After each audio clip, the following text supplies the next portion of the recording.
siya. At hindi ako nag-video. Gago ako kumain at kahit na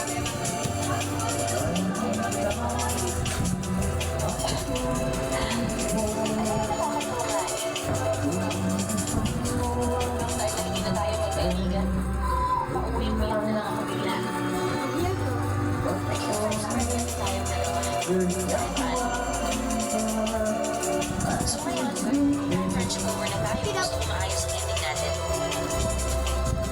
Alis ka na lang ng I said this one.